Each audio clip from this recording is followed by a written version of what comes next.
Et bonjour à tous, la team Rue des Joueurs, on se retrouve pour la dernière vidéo de la semaine en NBA. Un programme de 8 matchs nous attend et nous allons rentrer directement dans le vif du sujet avec un Wizards Hornets. Des Wizards qui ont envie de casser cette dynamique pourrave de 16 défaites de rang.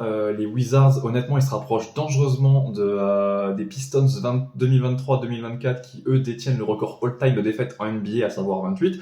16 défaites de rang pour Washington, faut pas trop jouer avec le feu pour pas être trop ridicule. Pourquoi pas le prendre celui-ci contre des Hornets qui, eux, n'ont plus rien à jouer non plus.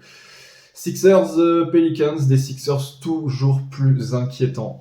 Sans Joel Embiid, il touche le fond, hein, tout simplement. Je sais pas si vous avez vu le résultat du dernier match. Ils ont perdu contre les Grizzlies à la maison 109-115, hein, comme je le dis souvent. Regardez un peu le 5 de départ de Memphis, hein, pour comprendre contre quoi ces équipes elles arrivent à perdre.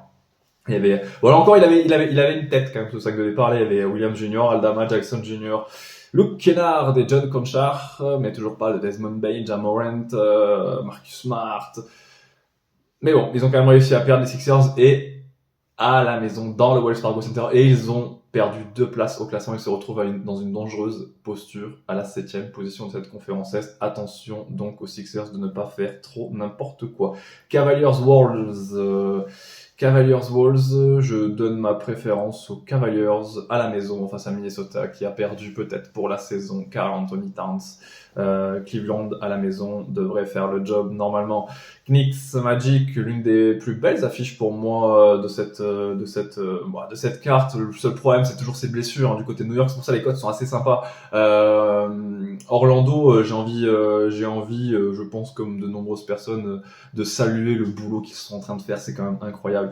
Généralement, en deuxième partie de saison, juste après l'All-Star Game, ce sont les meilleures équipes qui commencent à augmenter le curseur, celles qui ont l'expérience justement de tout ça, hein, l'exemple de Denver par exemple qui est en train de le faire, exemple Miami aussi à l'Est, hein, qui carbure, et Orlando pourtant sans expérience arrive à augmenter le curseur. C'est simple, Orlando a remporté ses 5 derniers matchs en NBA contre le Jazz, les Nets, les Pistons, les Hornets et les Wizards. Bon, c'est pas non plus les plus terribles, mais ils ont remporté leur match, ils sont sur une bonne dynamique, ils gagnent, et je pense qu'ils sont capables de faire un coup dans le Madison Square Garden de New York.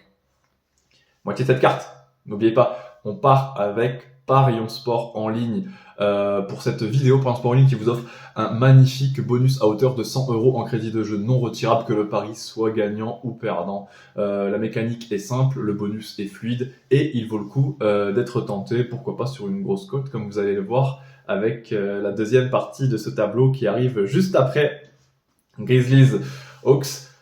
J'ai envie de faire confiance à Atlanta. Honnêtement, moi, je n'accorde plus aucun crédit à cette franchise de Memphis. D'une part, ils ne jouent plus rien. Ils sont 13e de conférence Ouest. Et ça leur convient, finalement, parce qu'ils vont récupérer un bon tour de draft. Et de 3, il y a plus personne qui joue en ce moment. Ils mettent tout le monde au placard. Desmond Bane, Ja Morant, Marcus Smart. Alors, je veux bien pour Ja Morant, mais des mecs comme Bane, Clark, je comprends pas forcément pourquoi ils ne jouent pas. Je pense que ça force pas trop. Ils savent très bien que cette 13e place à l'Ouest est plutôt convenable dans l'optique de revenir encore plus forte l'année prochaine. Donc bon, pourquoi pas. Je pense qu'ils ne vont pas trop forcer, et Atlanta, au contraire, a besoin de sécuriser cette 10e place à l'Est. Pour rappel, le dernier ticket pour les play-in.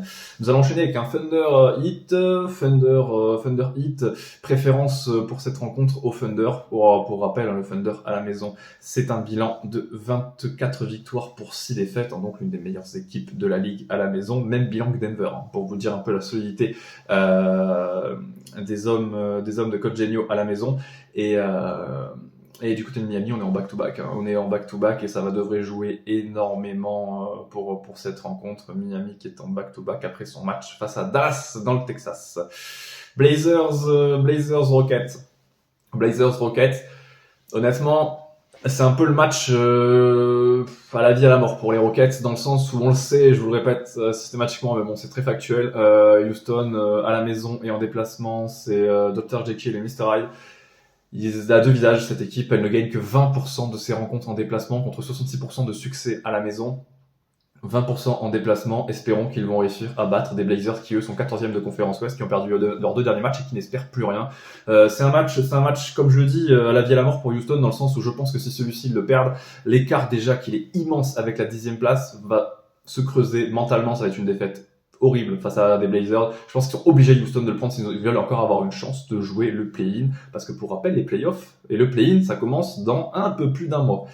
On va finir avec Lakers Bucks, des Bucks qui ont été massacrés par les Warriors de Golden State. Je ne sais pas si vous avez vu cette rencontre.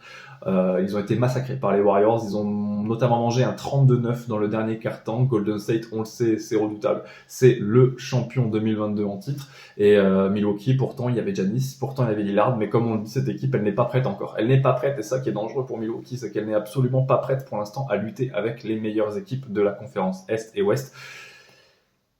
Pour moi, je les vois s'incliner face à des Lakers qui ont besoin de ce succès et qui, pour rappel, sont monstrueux à la maison avec un bilan de 22 victoires pour 11 défaites. Il ne faut pas l'oublier. Le temps pour moi, les amis, de vous rappeler que les jeux d'argent sont interdits aux mineurs. Pour ma part, on va se retrouver lundi avec MZ et justement, ce dernier, vous le retrouverez vendredi dans la vidéo de vendredi soir. Normalement elle sera notifiée vendredi soir pour sa vidéo sa vidéo Formule 1. Voilà, j'en ai terminé et passez un bon week-end. Ciao ciao.